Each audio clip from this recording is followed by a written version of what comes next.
தமிழக மக்கள் அனைவருக்கும் வணக்கம். நான் உங்கள் தங்க சக்திவேல்.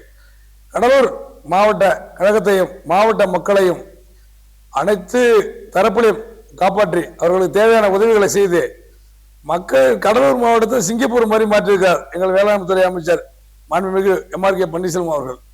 கடலூரை போய் பார்த்தீங்கன்னா எத்தால புத்தால் ரோடு, ட்ரைனேஜ், புதிய கட்டிடங்கள் சிங்கப்பூரா கடலூரான இருக்கு. அந்த மாதிரி எல்கா பத்தாலும் போல என்ன தேவையான ஒரு நிறைவேற்றிருக்காரு.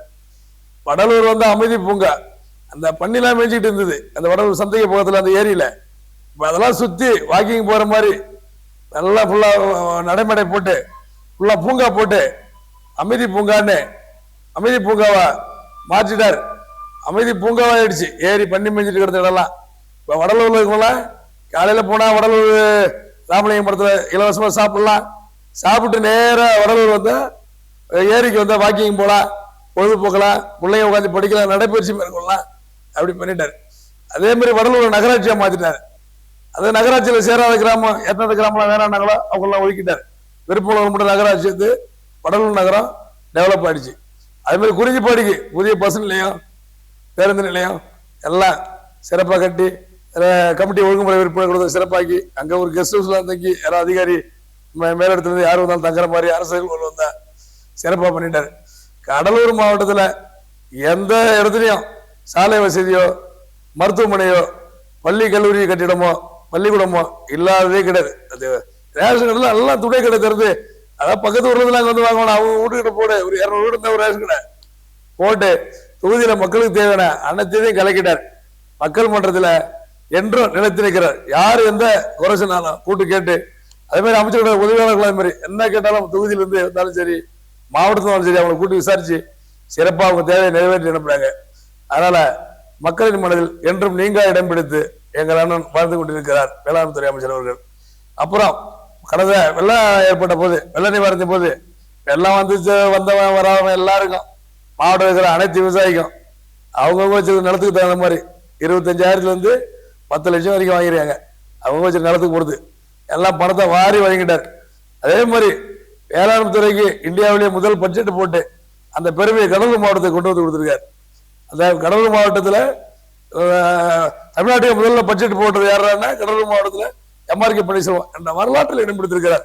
இதற்கு காரணமான எங்கள் தலைவர் மாண்புமிகு முத்துவேல் ஸ்டாலின் கருணாநிதி அவர்களுக்கு கடலூர் மாவட்ட மக்களும் தமிழக மக்களும் என்றும் கடமைப்பட்டுள்ளோம். அதனால கடலூர் தொகுதியில இருக்கிற 9 தொகுதியிலையும் எப்படி பார்லிமெண்ட் 2 தொகுதியில் வென்றமோ அதே மாதிரி 9 தொகுதியில் வென்று எங்கள் தலைவருக்கு பெருமை சேர்ப்போம் என்று தெரிவித்துக் கொள்கிறேன். கண்ட கட்சிகள்லாம் அதிமுக, விஜய், பிஜேபி பிளாச்சிட்டு இருக்கானுங்க. எங்க அண்ணன் செஞ்ச மாதிரி இங்க அதிமுக ஆண்டிருக்கான் 10 ஆண்டு. எங்க அண்ணன் வேளாண் துறை அமைச்சர் செஞ்ச மாதிரி கடலூர் மாவட்டத்துல அதிமுக ஒன்னும் கிழிக்கல. எல்லாம் பார்த்துட்டு மக்களை ஏற்கனவே 10 வருஷம் வீணாக்கிட்டான். அதனால திரும்பி அது மாதிரி வீணாக்கிட கூடாது. மக்கள் தெளிவா இருக்காங்க. திமுக கூட்டணிக்கு வாக்களிக்க மக்கள் தெளிவா இருக்காங்க. அழக உடன்பிறப்புகளும் மக்களும் எப்பொழுதும் முத்துவேல் கருணாநிதி ஸ்டாலின் அவர்களும் நம்ம அமைச்சர் பின்னாடியும் நிற்கிறாங்க. ஏன்னா அதற்கான தேவையான அனைத்தையும் எங்கள் அண்ணன் நிறைவேற்றி விட்டார். அப்புறம் இன்னொரு முறை இன்னொரு 5 ஆண்டு தமிழக மக்களின் தலையெழுத்தையும் மாறிடும். இன்னொரு 5 ஆண்டு திமுக கூட்டணிக்கு கடலூர் மாவட்டத்திலேயே தமிழ்நாட்டில் வாட்சி கிடைச்சுன்னா சிங்கப்பூர், மலேசியா, அமெரிக்கா, ஜெர்மன்ல, லண்டன்லாம் போகலாம். தமிழ்நாடு வந்து லண்டன் மாதிரி ஆயிடும், சிங்கப்பூர் மாதிரி மாறிடும்.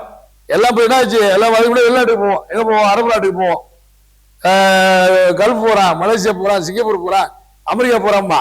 இப்போ வடநாட்டுக்காரன் ஃபுல்லா கேரளாக்காரன்ல இருந்து, இந்தியாவில், ஒரிசாவில இருந்து, ஊபியில இருந்து, மத்திய பிரதேசத்துல இருந்து, டெல்லியில இருந்து எல்லாம் தமிழ்நாட்டை நோக்கி வர ஆரம்பிச்சாங்க. ஏன்னா தமிழ்நாடு கல்ஃப் அரபு கண்ட்ரியோட வளர்ந்து போச்சு.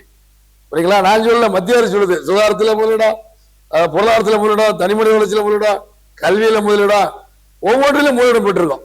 அதனால வடநாட்டுக்காரன் பூரா இங்க வர ஆரம்பிச்சுட்டான். அதனால அவன் தான் பாஜக மாநிலத்தை வந்து தமிழ்நாடு போய் வளர்க்க முற்படாம அவங்கள இங்க வந்து இங்க போய்க்கிறதுக்கு பாக்குறான். இங்க வந்து நாங்க ஆள போறோம்றான். ஆண்டா அப்புறம் வடநாட்டு மாதிரியே ஒரிசா, பீகார் மாதிரி, மத்திய பிரதேசம் மாதிரி நமக்கு பிட்டுக்கு போக வேண்டியதான். அதனால இன்னொரு 5 ஆண்டு திமுக கூட்டணிக்கு வாக்களித்தால் அடுத்த உலகம் முழுக்க இருக்கிறவங்க தமிழ்நாட்டுக்கு வருவான். உலகம் முழுக்க இருக்கிறவங்கள தமிழ்நாட்டுக்கு வந்து பஞ்சம் போய்க்க வருவான். தமிழக மக்கள் யாருக்கும் சாப்பாட்டு பஞ்சம் கிடையாது. வேலை செய்ய படுத்து தூங்கலாம் தான்.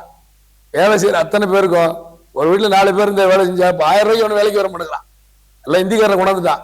எந்த தொழில் நிறுவனம் இந்திக்காரில் நடக்க முடியாது தெரியுமா? தமிழக மக்கள் வேலைக்கு போக மாட்டான், கஷ்டமா தானே வேலைக்கு போவான், பணம் தானே வேலைக்கு போவான், எல்லாம் தண்ணியவா இருக்கான். வீட்டுக்கு வீடு கார் வந்து போச்சு, டூ வீலர் வந்து போச்சு, வீட்டுக்கு வீடு தேவையான ஒரு வீட்டுல 5 பேர் இருந்து 5 ஆந்திராடு போன வந்து போச்சு. இதெல்லாம் காரணம் எங்கள் முத்துவேல் ஸ்டாலின் தலைமையிலான திராவிட முன்னேற்ற அரசு தான். எனவே வரும் சட்டமன்ற தேர்தலில் தமிழகத்தில் அனைத்து தொகுதியிலும் 200 234 தொகுதியிலும் ஜெயிக்க போறோம் என்று தமிழக மக்கள் அனைவருக்கும்